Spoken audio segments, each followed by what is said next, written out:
So we're back with Basement Movie Room with a review of The Black Hole. Not to be confused with the... No, I'm just kidding. So, Black Hole is a Disney movie from the... Did we figure out, was this late 70s? Yeah, late 70s. See on there. Starring Anthony Perkins, Robert Forster, and some other people you may recognize. That's the two main people. Robert Forster is the main person that I would have watched this for. So the Black Hole follows a group of astronauts in a spaceship called the Palomino. They're approaching a massive black hole, and they come upon a ship sitting just outside the black hole. And they come to discover that it's a former American spaceship that was lost, 20 years ago? 20 years, yeah. 20 years ago. So the spaceship was supposed to return home 20 years ago, and it never returned home. And they go to investigate this ship because it's there. And as they approach the black hole, they begin getting sucked in, and they figure out that this ship is sitting in an area where the black hole is not affecting it. They are able to dock with it, and they enter the ship.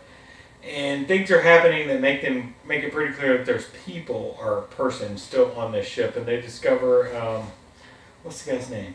What's his name? I don't remember his name. Dr. So-and-so. Yeah. There's doesn't matter. One guy still alive on the ship. So they board the ship and they go in, and as it goes, they slowly discover that everything's not as it seems on this ship, that the doctor has become essentially a mad scientist and wants to go through the black hole. He's killed the rest of the crew and turned them into robots. Which is a pretty cool concept. Yeah, it's a good concept. The execution is where the problem lies, ultimately. Yeah.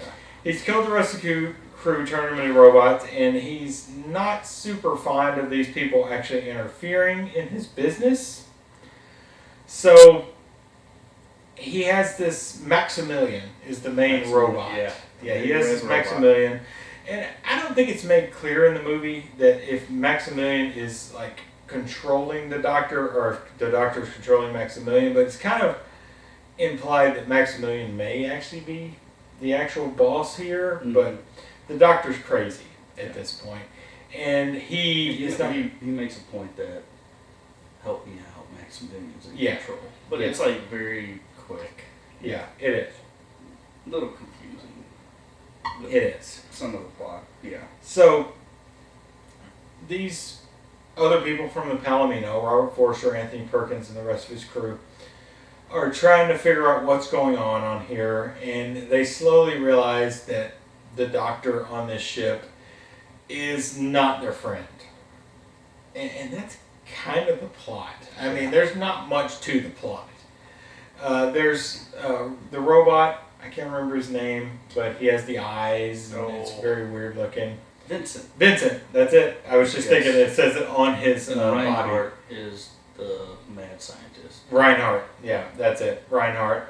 And then you also have Bob, who is the same type of robot that's on this other ship that talks with a Texas accent for some reason. All the other robots beat up on him, I guess. Yeah, all the other robots aren't fond of him. Yeah. So you have a number of humanoid-style robots on this ship. But essentially, Forster and his crew discover that maybe the intentions aren't the best, and they ultimately have to fight their way off the ship before Reinhardt takes the ship into the black hole, essentially.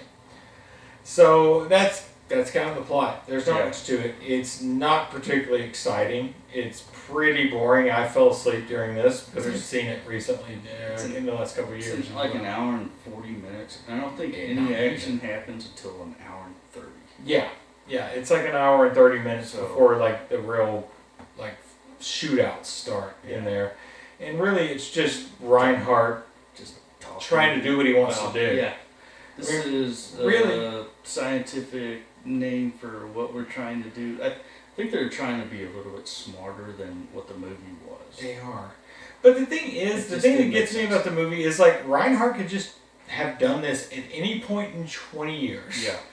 But he waits until the crew of the Palomino is on his ship to he do said, it. "Now's the time." Yeah. And we don't get an explanation. Yeah. We're not getting any like time dilation stuff or anything like that, like Interstellar would give us when you're close to a black hole. We're just getting the basic science. And so, Forrester and all them, Anthony Perkins does die in the movie. He is one of the casualties you get in the movie. And there's he was like enamored with that. Yeah, guy. he is. And then he came, because he's a science officer. And then he came to his senses, of course. And and he died. that was his demise. Yeah. But nobody else really dies in the movie. There's nobody else that dies in the movie. Perkins is the only character that dies in the movie. Yeah, the one, I guess, co-captain was about to go in, but they saved him. Yeah, nobody really died except for a lot of robots. A lot of robots in the doctor. The doctor at the end. Yeah. Spoiler alert if you want to watch it. Did he die though? Because he ended up inside of Maximilian. Yeah, he ends up inside of Maximilian and ends up in what essentially looks like hell. Yeah. Like through the black hole is hell, is what they're trying to say, I think. Like, because there's a lot of people or robots, I don't know, in lines, and he's like on this mountain with Maximilian like this. He's like the devil, and it's which there was a reference to, the devil with horns and all that. Yeah.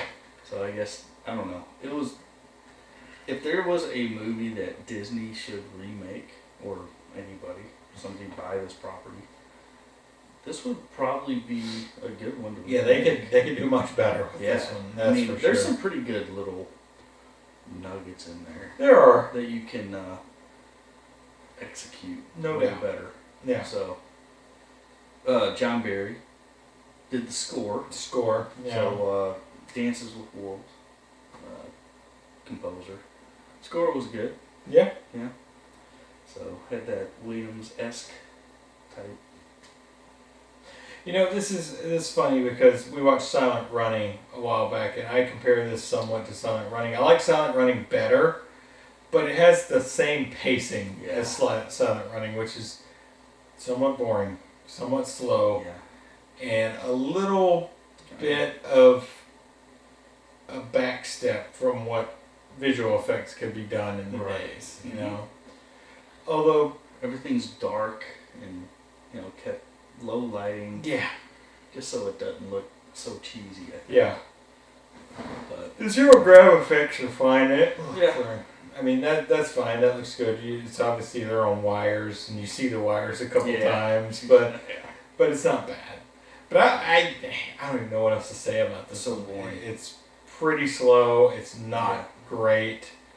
I'll check out the read along. Yes, read along. This is way much better. 45. It really is. Yeah, it doesn't take but I think it's 5-10 minutes long. And it's way better than the movie. Yeah, you'll get the gist. Yeah. Yeah. Everything you need is right here. That's right. About this movie. Yeah. So. All right. Well, I'll rate first. I am going to rate this 2 out of 5. No. Because it's pretty slow. It's not great. I love Robert Forster, but this is not his finest work. No. Yeah. I'm also a 2. Yeah. So let's not forget Ernest. I forgot Borgnine. Doesn't have anything to do in the movie, basically. But just there. Yeah. It's kind of how he is. Yeah. He has nothing to do in the movie. I think these guys needed a paycheck. Yeah. So. And Disney had that money. Yeah. Even back then. Yeah. All right. So, yeah. Check it out. Not really. Don't. Yeah. It's not worth rewatching. No. So, thanks for watching Basement Movie Room. Find the audio book. The Spirit of God moved upon the face of the waters.